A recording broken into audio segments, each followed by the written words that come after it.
Hey everybody, what is going on? My name is Marf Gaming, and today I want to talk about why, in my opinion, I think Asphalt 6 Adrenaline is the best Asphalt to be released. So I have a bunch of different points that I'd like to go over, but before I get into those, I just want to ask you guys, what is your favorite Asphalt game? When did you play it? What platform is it on? And why did you enjoy it? A lot of people have mixed opinions on this, although I know a lot of people joined the Asphalt series with Asphalt 8, seeing how this game has survived for like 3 or 4 years now.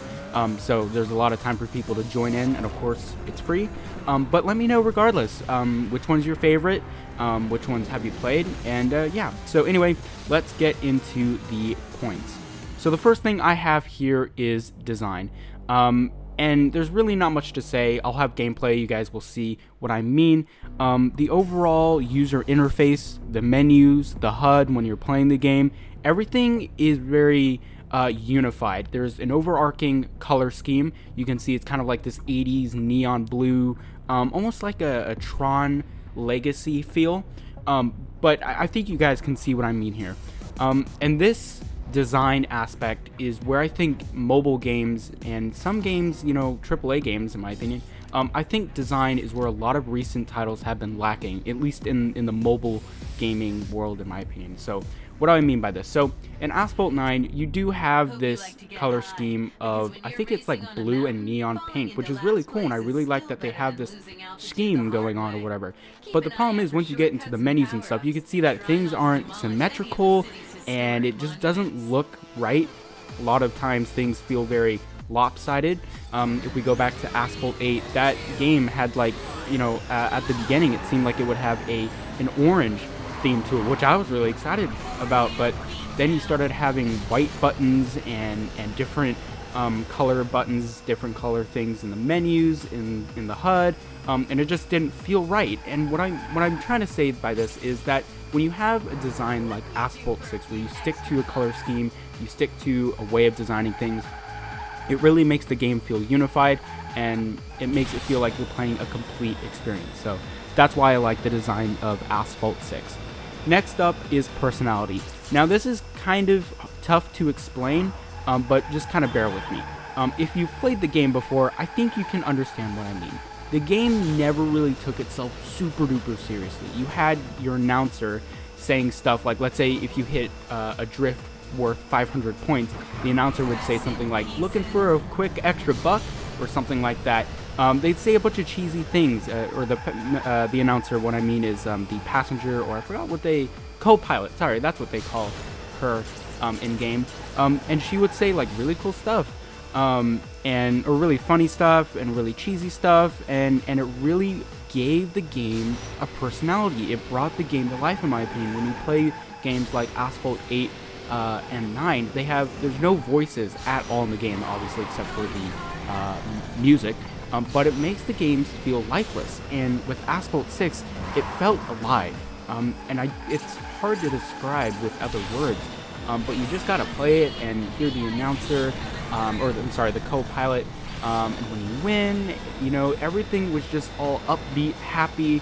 It never took itself really seriously, and of course you have the co-pilot saying cool things and funny things, and it just gave the game a personality. It gave the game a life, I guess you could say. So that's why I like that aspect of the game. So yeah, next up is my personal favorite aspect of the game, and that is the soundtrack. Oh my god, the soundtrack was so good in this game. It was upbeat. It matches the design, which I thought was really cool. They made the soundtrack like almost like kind of electronic, and you know, that kind of matches the design of the 80s theme to it. And to this day, I still listen to the soundtrack separately. Obviously, now that I'm on iOS 11, I don't have the game, but I do have it on my Hackintosh now, which is really, really cool. I forgot that they released a HD Mac version. If you have a Mac, you should go ahead and play it, because you can play it on any version of Mac OS, which is really neat. But I just love the soundtrack. The songs are catchy, they're awesome, the main theme is so good, and again, it goes back to that whole overarching design where it fits in with like the electronic music and the beats and everything like that. And overall, the music, the sound design, the soundtrack was just so good. And I really enjoyed it, and it made the game feel more complete. And, you know, of course, I mentioned that before, but that's kind of what brings the game together, is all these little pieces. So next up, I want to talk about gameplay. This is something that, you know, I have a lot of things I want to talk about. But again, gameplay is very subjective. But again, in my opinion, for 2010, I thought gameplay was amazing, and I still obviously enjoy the game today. But yeah, so the gameplay was simple and satisfying. But that was the core concept of the game. There wasn't anything really complicated to the game, and that's what I really liked about it. You could just play, and there wasn't much to it. Drifting around corners is super satisfying.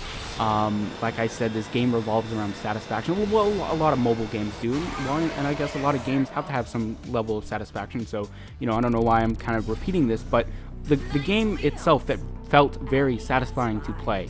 And another thing that I want to mention with this gameplay thing, and this is kind of a weird quirk that I want to mention, you're always speeding up, and it's very easy to gain speed. So going back to Asphalt 9, you're always struggling to go over, let's say, around 150 miles per hour. I don't know what they did to the physics, but you go really, really slow in that game.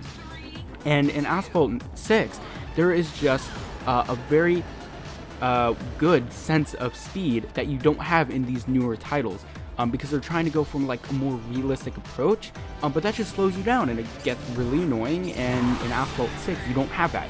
You know, of course, they didn't have the technology to do that advanced physics system, but personally, I like that. You know, they're not saying, oh, we have to recreate reality. They're saying, no, we want to create a new way of driving a car, just going full speed all the time, and that's what I really liked about that. And that's what I think over the years Asphalt has lost.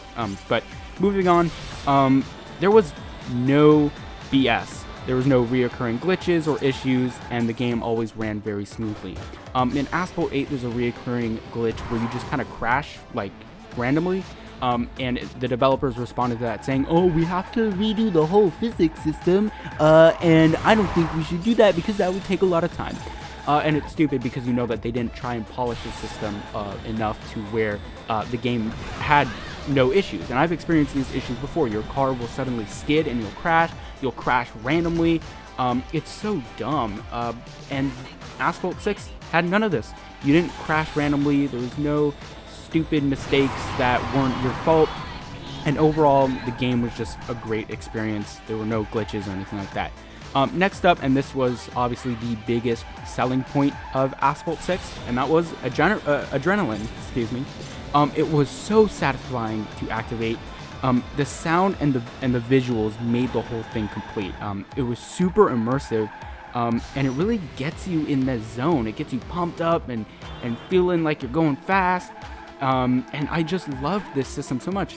They kind of brought it back in Asphalt 9 with the Nitro Pulse, but in my opinion, it's just not as good. You'll never get as good as the Asphalt 6 version of Adrenaline. So moving on, again, I talked about this before, the sense of speed, it was always there. You never felt like you were going slow until you crashed, but even then, your car is sped up so fast. And yeah, another thing, this is kind of related to progression. It always got faster. Like, you were never stuck at a certain point. You always kept getting faster cars and more decals and more upgrades. Like, you never slowed down. And of course, in these newer titles, you're constantly hitting barriers of paywalls, progression walls, and a bunch of different things. Asphalt 6 had none of this. Obviously, it was a premium game, but I just wanted to point that out because they made that system very perfect in my opinion. If I were to critique this system, I think that things should have been spread out a bit more. I think progression, in my opinion, was a bit too fast. But you know, at the time, that's how progression worked because it was a premium game. You expected to get all your stuff very easily. So moving on to just kind of quirks and features and stuff that I just generally liked about the game. First off is the garage. Why have they not brought this back to any other Asphalt game? It is so cool. Basically, in the main menu, you can go into a garage and you can look around in this three-dimensional environment and see your cars parked on pedestals and like in the middle of rooms. And you know, it's an awesome way to show off your cars. There's nothing else I can say besides it's awesome. I have no idea why this feature hasn't been brought back.